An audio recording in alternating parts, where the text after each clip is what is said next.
The moon is a great place for this game. It establishes a whole new set of promises for a Borderlands game. The place that gave us the most freedom to really do whatever we wanted was somewhere that lied between Borderlands 1 and 2. Between Borderlands 1 and Borderlands 2, we have this really interesting story that we've never told. In Borderlands 1, the moon is a solid piece of rock. In Borderlands 2, it's all cracked and damaged. Something kind of changed up there. When people play Borderlands 2, there's a Hyperion space station and there's lava cracks all over the moon. The Australia guys really wanted to explore that. And we thought, yeah, we want to explore that too. And also, all our fans wanted to go to the moon. So we basically decided to play around with what you can and can't do in a Borderlands game and sort of push the envelope of like, what if you could go to the moon and have freeze guns and have laser guns and have all this crazy stuff. These things that we've never tried in a Borderlands game before, would that still feel cool and would it still feel like a Borderlands game? And the pre-sequel was an attempt to sort of take some risks and answer some of those questions, and hopefully we've succeeded.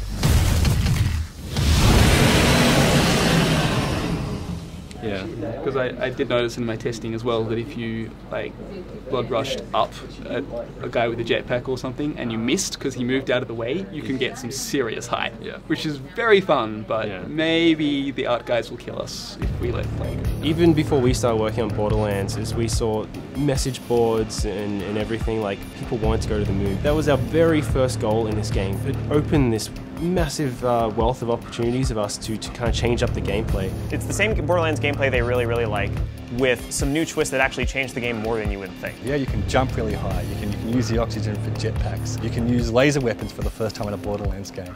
And those are the really fun things that you could only do on the moon. We should do some sort of weird Easter egg if you hop in through there. Oh yeah, if you could like make it up here and like jump around from piece to piece and somehow avoid all the lava explosions. Yeah, it could be pretty sweet. It's actually Claptrap, he's hiding back there. Right.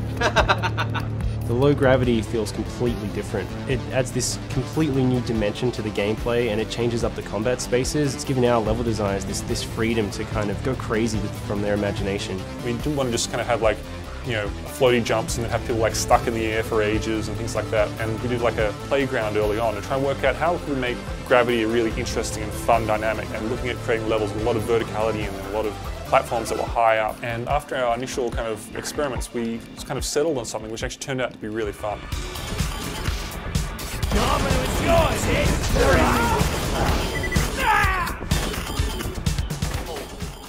We solved the problem of being floating in the air for ages by having this kind of slam kind of ability. My thoughts on Butt Stomp is that Butt Stomp is hilariously fun. The butt slam is just a wonderful piece of gameplay. It's just called a slam, technically, but I have to call it a butt slam. It's just too much fun to say that. Was it butt slam or was it butt stomp? It's all the above. It's interchangeable.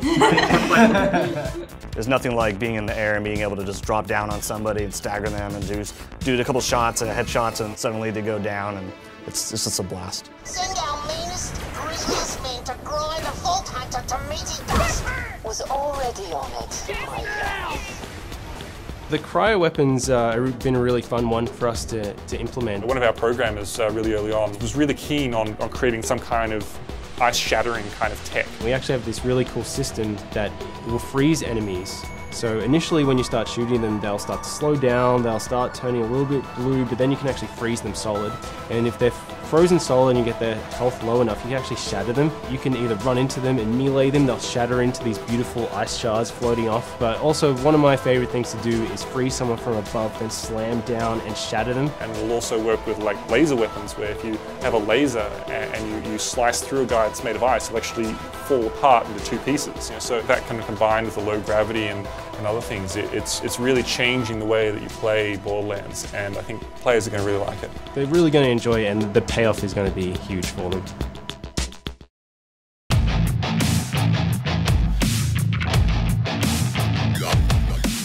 Well, you become one of the Vault Hunters, one of the heroes that's sort of working with Handsome Jack during his rise to power. Everybody loved Nisha. She was this character that we all regret killing off. Spoiler. She's worse than Handsome Jack in many ways. Like, she just enjoys strangling puppies. Claptrap's a little bit of, a little bit incompetent. You know, he's a little bit of unpredictable. His action skill is lunacy. Oh, cool. Athena, she was this badass warrior type. What if we played as her? So it's a really interesting timeline, and it's really fun, and it's really eye-opening.